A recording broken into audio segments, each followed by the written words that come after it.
The journey has taken all day. We got up before dawn and we're still not there.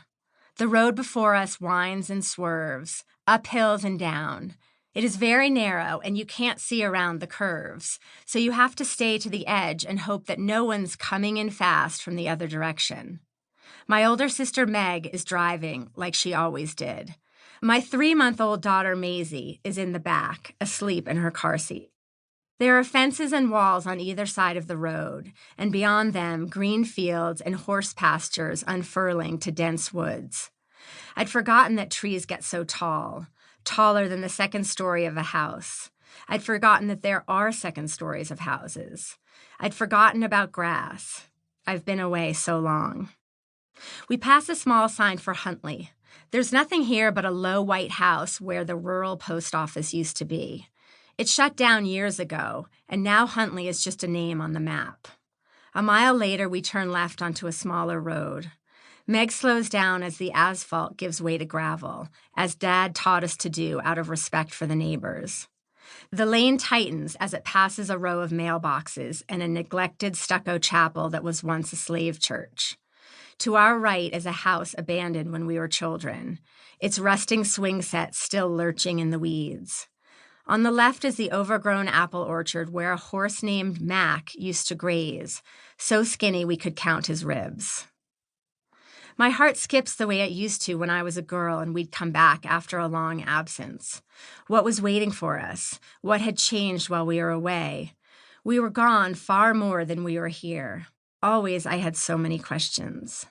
Now at last I see it, the wooden sign, Huntley Stage, hand-carved in large black letters, hanging from its post. We ease in and creep between 2 long rock walls, overhung by persimmon trees, giving way to grass on both sides. The field to our right slopes up a long hill that hides the house until it doesn't, and there it is, rising right out of the grass, all the lights on, calling us back. I've been coming to Huntley Stage since 1978, after my parents divorced and my father bought the property with his girlfriend, Leslie. I was 6 that year. Through much of our childhood living in New Jersey with our mother and stepfather, Meg and I visited the farm 4 times a year. This dwindled to once or twice a year after we went to college, and considerably less when we got jobs, and later still had children of our own. A quick computation yields a disappointing sum, 52 weeks, a year of my life at most. Because of the infrequency of our visits, Huntley Stage has never felt entirely like home. Yet it's familiar to me as any place I've ever known. I can close my eyes and summon it in my mind. A 2-story wooden house overlooking 27 acres of fields and streams and forest. After a summer rain, no greener place exists than this corner of Rappahannock County in Northern Virginia at the foot of the Blue Ridge Mountains. Dad likes to joke that he can watch the grass grow, but I've seen the way he studies his fields and tends to them like children, and I know he's not kidding. As with so many things we come to know well over a long period of time, at some point I began to take Huntley's constancy for granted, or perhaps I always had.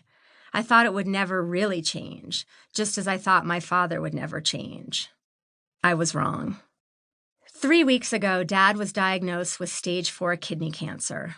Shortly after getting the news, I flew east with Maisie from Santa Fe, where I've lived for 15 years. My husband, Steve, stayed home with our 2-year-old daughter, Pippa. Meg caught a flight from her home in California, and together we rented a car and drove an hour and a half from Dulles Airport to the farm for a long weekend to help however we can. On the plane, I worried that Dad would have cancer written all over his body, but when we pull up the driveway, he's ambling down the walk to greet us. "Hello," he bellows. He looks okay, a little wan but still sturdy.